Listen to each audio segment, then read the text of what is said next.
A spark ignites Sankara's formative years. Thomas Sankara's story is a remarkable one. Born in 1949 in what was then Upper Volta, Sankara's life was intertwined with the struggles of his nation and continent. From a young age he witnessed the injustices of colonialism and the poverty it inflicted. These experiences would shape his worldview and fuel his desire for change. Sankara's intelligence and charisma were evident early on. He excelled in school, eventually pursuing a military career. This path provided him with discipline and leadership skills, but more importantly, it exposed him to the inequalities within the army itself. Sankara saw firsthand how the military, a supposed symbol of national unity, was often used to suppress the very people it should have protected. As a young officer, Sankara's political awareness grew. He devoured books on philosophy, politics, and revolutionary movements. Figures like Che Guevara and Kwame Nkrumah resonated deeply with him, igniting a fire for radical transformation in his heart. Sankara's belief in Pan-Africanism, the idea of a united and self-reliant Africa, became central to his ideology. Sankara's growing political consciousness couldn't be contained to the barracks.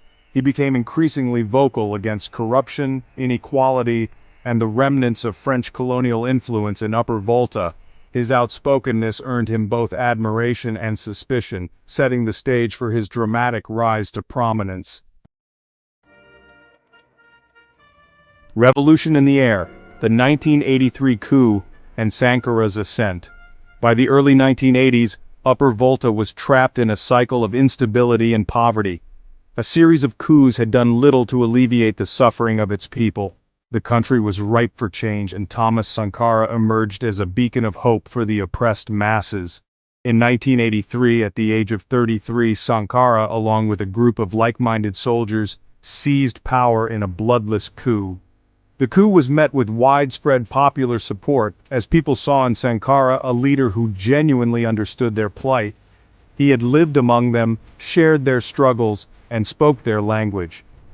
Upon assuming power, Sankara declared a revolution. He renamed the country Burkina Faso, meaning Land of the Upright People, symbolizing a clean break from the colonial past. His government immediately implemented a series of radical reforms aimed at transforming Burkina Faso from the ground up. Sankara's initial policies focused on addressing the most pressing social and economic issues. His government prioritized education, healthcare, and rural development. He understood that true liberation required empowering the people, particularly the most marginalized. A vision for Africa. The pillars of Sankara's revolution.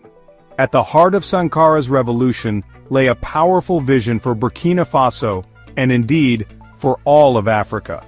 This vision was rooted in three fundamental principles: self-reliance, anti-imperialism, and social justice. These principles were not mere slogans but served as the guiding force behind every policy and action taken by his government. Self-reliance, for Sankara, was about more than just economic independence. It meant breaking free from the shackles of mental colonialism, of believing that Africa needed Western powers to dictate its destiny. He urged his people to believe in their own abilities, to harness their own resources, and to chart their own course towards progress. Anti-imperialism was another cornerstone of Sankara's ideology.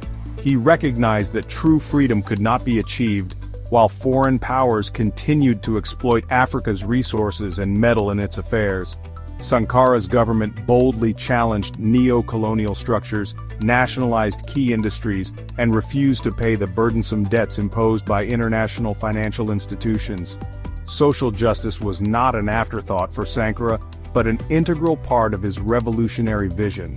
He understood that true progress required uplifting the most vulnerable members of society. Sankara's government implemented policies aimed at reducing inequality, promoting gender equality, and ensuring access to basic necessities for all. Sankara's revolution was about more than just changing governments. It was about transforming mindsets.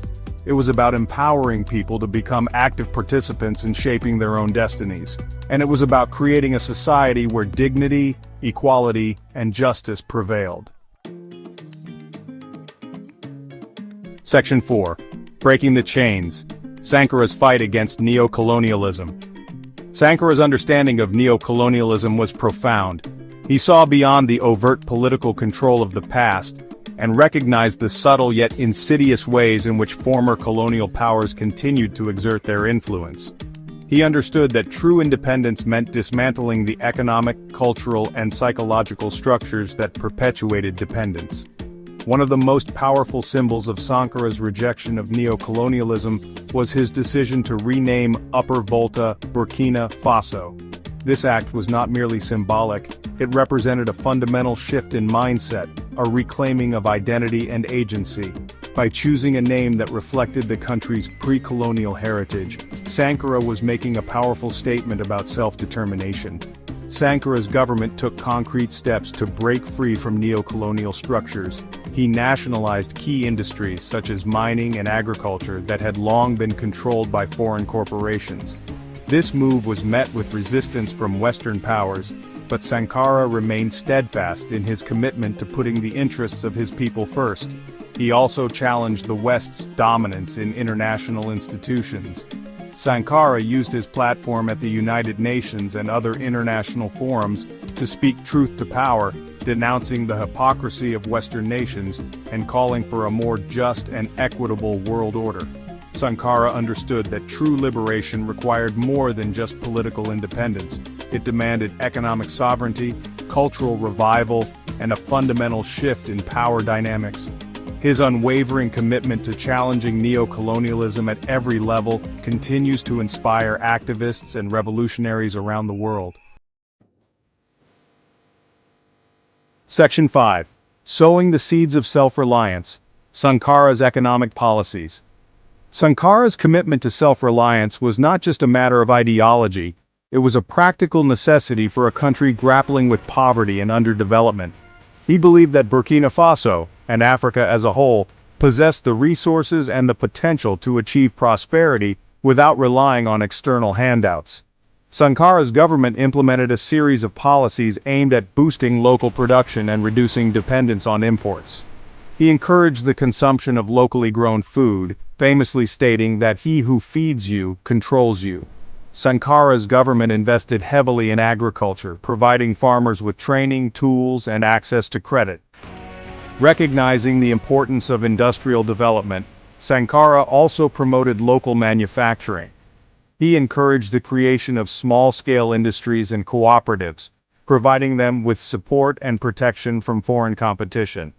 He believed that by producing its own goods, Burkina Faso could create jobs, generate wealth, and reduce its reliance on expensive imports. Sankara's economic policies were not without their challenges. His government faced opposition from vested interests, both domestic and foreign. The implementation of some policies was met with resistance and bureaucratic hurdles. However, Sankara's commitment to self-reliance laid the foundation for a more sustainable and equitable economic future for Burkina Faso.